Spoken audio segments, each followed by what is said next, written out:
2024 లేదా 25లో డిగ్రీ లేదా బీటెక్ చదివారా? సాఫ్ట్‌వేర్ జాబ్ కోసం ఎదురు చూస్తున్నారా? అయితే కోడ్ జ్ఞాన్ 100 డేస్ కోర్సులో చేరండి. జాబ్ సాధించండి.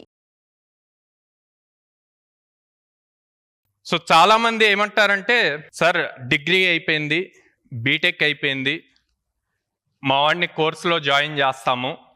It's not about code Gyan అండి, ఎవ్రీ ఇన్స్టిట్యూట్ కోర్సులో జాయిన్ చేస్తాము. సో వాడికి ఇమ్మీడియట్గా జాబ్ వస్తుందా? 5 months కోర్స్ చేశారనుకోండి, నేనేమంటా అంటే 4 years చదివిన అబ్బాయికి 5 monthsలో జాబ్ ఎందుకు వస్తుంది? నా క్వశ్చన్ రైటా రాంగా? 4 years చదివారండి, 4 years చదివి కాలేజ్ వాళ్ళు చూపించినప్పుడు రాంది 5 monthsలో ఎలా వస్తుంది? ఎందుకు రావాలి అసలు? సో ఇక్కడ ఆ థింకింగ్ ప్రాసెస్ అన్నది మారాలండి. ఇప్పుడు కోడ్ జ్ఞాన్ గురించి చెప్తాను.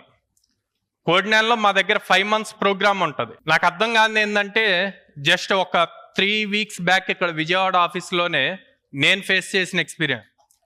స్టూడెంట్ రాలా, పేరెంట్ వచ్చారు. పేరెంట్ వచ్చి, సార్ మా వాడి కోర్స్ అయిపోయింది, కోర్స్ కంప్లీషన్ సర్టిఫికేట్ ఇవ్వండి. కోర్స్ కంప్లీషన్ సర్టిఫికేట్ ఏం చేసుకుంటారు అన్నది నాకు క్వశ్చన్ మార్క్ అనమాట. మీరు ఎందుకు జాయిన్ చేశారు? జాబ్ రావటం కోసం. జాబ్ రావటానికి 2 years సపోర్ట్ చేస్తాం మేము. మీరు బీటెక్ మీ అబ్బాయి ఫర్ సపోజ్ 2025 ఏప్రిల్లో పాస్అవుట్ అయితే 2027 ఏప్రిల్ వరకు ఫ్రెషర్గా ఎలిజిబుల్ అవుతారు. 2 years పాస్అవుట్ అయిన దగ్గర నుంచి 2 years ఫ్రెషర్గా ఎలిజిబుల్ అవుతారు. 2 years మేము సపోర్ట్ చేస్తున్నప్పుడు 4 నెలలు కోర్స్ అవ్వగానే కోర్స్ కంప్లీషన్ సర్టిఫికేట్ ఏం చేసుకుంటారు? 2 years రావాలి కదా, వచ్చిన కంపెనీస్కి అప్లై చేయాలి కదా, ప్రాక్టీస్ చేయాలి కదా. సో కోర్స్ కంప్లీషన్ సర్టిఫికేట్స్ అంటే చాలామంది కొన్ని టాప్ యూనివర్సిటీ స్టూడెంట్స్ ఉంటే కనుక మీరు మీ బీటెక్లో ఫేస్ చేసి ఉంటారు. మల్టిపుల్ సర్టిఫికేషన్స్ చేపిస్తారు. ఆ కంపెనీ సర్టిఫికేషన్ చేయండి, ఈ కంపెనీ సర్టిఫికేషన్ చేయండి అని. సర్టిఫికేట్స్ అదర్ మీ బీటెక్ అవార్డ్ సర్టిఫికేట్ కానీ 10th ఇంటర్ ఇవి కాకుండా మిగతా సర్టిఫికేట్స్ అన్ని డస్ట్బిన్లో వేసుకోవటానికి మనకి వస్తాయి. ఎందుకో కూడా చెప్తాను. మీకు ఫస్ట్ ఒక ఇంటర్వ్యూకి మీరు ఎలిజిబుల్ అవ్వాలి అంటే, ఏ కంపెనీ ఇంటర్వ్యూ అయినా మినిమం 65% పర్సంటేజ్ ఉండాలి, CGPA ఇవన్నీ. అండ్ ఇంకో క్లారిటీ ఇస్తా, ఇప్పుడు మన వాళ్ళు 6 CGPA అని తీసుకొచ్చారు, పర్సంటేజ్ కాకుండా కాలేజెస్. CGPAలో 7 ఉంటే equals to 62%. 7 CGPA is not equal to 70%. Clarity ఇస్తున్నాను. సో రేపొద్దున సార్ నాకు 7 CGPA ఉంది, కంపెనీ వాళ్ళు 70 అడిగారు, నేను ఎలిజిబుల్ కదా అంటే కాదండి. Okay, 7 CGPA is equal to 62%. మీకు ఏదైతే కంపెనీ ఇంటర్వ్యూ వస్తుందో ఆ కంపెనీ వాళ్ళు కొన్ని రూల్స్ పెడతారు, ఏమని, ఇంత పర్సంటేజ్ ఉంటే కనుక మీరు అప్లై చేయొచ్చు అని. ఆ పర్సంటేజ్ ప్రూవ్ చేసుకోవటానికి మీ engineering or degree as well as కొన్ని కంపెనీస్ 3 అడుగుతారు, 10th inter and BTech or degree. వాటికి యూజ్ అవుతాయి. ఒక్కసారి ఇంటర్వ్యూ ఫస్ట్ రౌండ్కి మీరు ఎలిజిబుల్ మీకు వచ్చింది అనుకోండి, ఇంటర్వ్యూ లింక్ వస్తే అక్కడి నుంచి మీ స్కిల్ సెట్ ఇంపార్టెంట్. మీరు ఇంకా బీటెక్లో ఏం చదివారు, ఎన్ని సబ్జెక్ట్స్? సార్ నేను 64 సబ్జెక్ట్స్ చదివాను, 20 labs పాస్ అయ్యాను అంటే యూజ్ లేదండి. నీ స్కిల్ సెట్ ఏంది, నువ్వేం ప్రాజెక్ట్స్ బిల్డ్ చేసావు, ఏం నేర్చుకున్నావు అన్నది ఇంపార్టెంట్. ఆ స్కిల్ సెట్ లేదు అంటే ఫస్ట్ రౌండ్లోనే అయిపోతుంది. ఒక 2 years వరకు first round aptitude, reasoning, communication skills ఉండే. ఇప్పుడు ఫస్ట్ రౌండ్ అంతా కోడింగ్ వచ్చేసింది, ఆన్లైన్ మొత్తం కోడింగే ఫస్ట్ రౌండ్.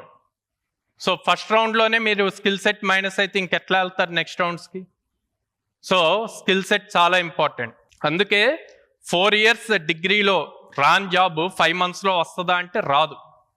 5 monthsలో ఎవరికి వస్తుంది అంటే 4 yearsలో ఎంతో కొంత కాన్సన్ట్రేట్ చేసి ఉంటే, ఇక్కడ ఫుల్ ఫోకస్డ్గా ఉంటే వస్తుంది. లేదా 4 years ఫుల్ ఎంజాయ్ చేసేసి ఓకే రియలైజ్ అయ్యి ఇప్పుడు నాకు జాబ్ రావాలి అంటే ఆ 5 months వేరే నావిగేషన్ ఉండకూడదు, డైవర్ట్ అవ్వకూడదు. మళ్ళీ ఎట్లా ఉంటారంటే, ఈవెన్ నేను బోత్ ఎగ్జాంపుల్స్ చెప్తా, పేరెంట్స్ చెప్తాను, స్టూడెంట్స్ చెప్తాను. పేరెంట్స్ పాపం తీసుకొచ్చి జాయిన్ చేస్తారు, వాళ్ళ దగ్గర ఉన్నా లేకపోయినా బయట అప్పు తెచ్చో ఏదో ఒకటి చేసి జాయిన్ చేస్తారు. జాయిన్ చేశాక ఒక 2 months అట్లా అయ్యాక మీ చుట్టాల్లో ఎవరో ఒకళ్ళు మీరు పెళ్ళిళ్ళకి ఇట్లా వెళ్ళినప్పుడు డిస్కషన్ వచ్చినప్పుడు అరే అట్లా కాదు, మనకి మన దూరపు చుట్టమో ఎవరో ఒకళ్ళు పలానా చోట చేస్తున్నారు, ఈ టెక్నాలజీ నేర్పించండి, నేను చెప్తాను, రిఫరెన్స్ ఇస్తాయి, వెంటనే జాబ్ వస్తుంది అంటారు. అసలు ఇంక అంతే, ఆ మైండ్ సెట్ వెంటనే చేంజ్ చేస్తారు.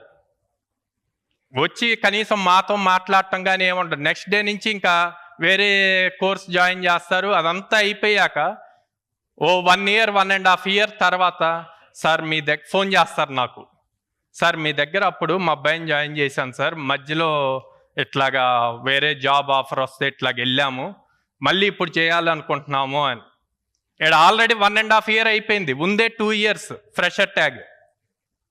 మళ్ళీ లాస్ట్ 6 monthsలో మల్టిపుల్ టెక్నాలజీస్ నేర్చుకున్నాక ఇప్పుడు వచ్చి మళ్ళీ దీని మీద ఫోకస్ చేయగలుగుతాడా స్టూడెంట్?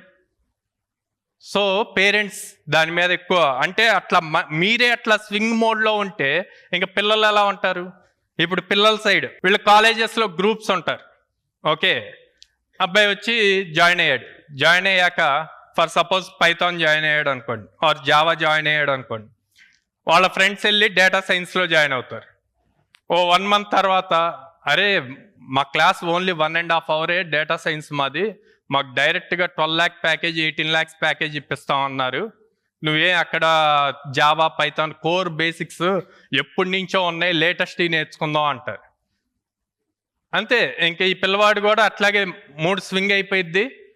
పేరెంట్ వద్దన్నా సరే అలిగో ఏదో ఒకటి చేసి వాళ్ళతో మళ్ళీ బలవంతాన మనీ పే చేయించి ఇంకో దాంట్లో జాయిన్ అవుతారు. సో ఇవన్నీ మీ చేతుల్లో ఉండేయండి. మేమేం చేయగలమో తర్వాత చెప్తాను. ఓకే, మీ చేతుల్లో ఉండే పాయింట్స్ మీరు ఎలా కంట్రోల్ చేయగలరు, మీరు ఎలా థింక్ చేయాలి అన్నది ఇంపార్టెంట్. ఆ థింకింగ్ ప్రాసెస్ మారలేదు అంటే కనుక మనం 6 lakh members పాస్ అవుట్ అవుతుంటే హార్డ్లీ 1 lakh members కూడా జాబ్స్ రావట్లేదు అంటే కంపెనీస్ లేవా అని కాదు, కంపెనీస్ బోల్డ్ అన్నీ ఉన్నాయి. మా కోడినాల్లో ఇప్పుడు 150 మంది 160 మంది స్టాఫ్ ఉన్నారు, ఇంకా మాకు ఒక 100 మంది రిక్వైర్మెంట్ ఉంది, కానీ స్కిల్డ్ వాళ్ళు దొరకట్లా. ఆ స్కిల్ ఇంపార్టెంట్ ప్రతిదానికి, ఆ స్కిల్ అన్నది చాలా ఇంపార్టెంట్ అండి. ఆ స్కిల్ లేదు అంటే కనుక చాలా ప్రాబ్లం అవుతుంది.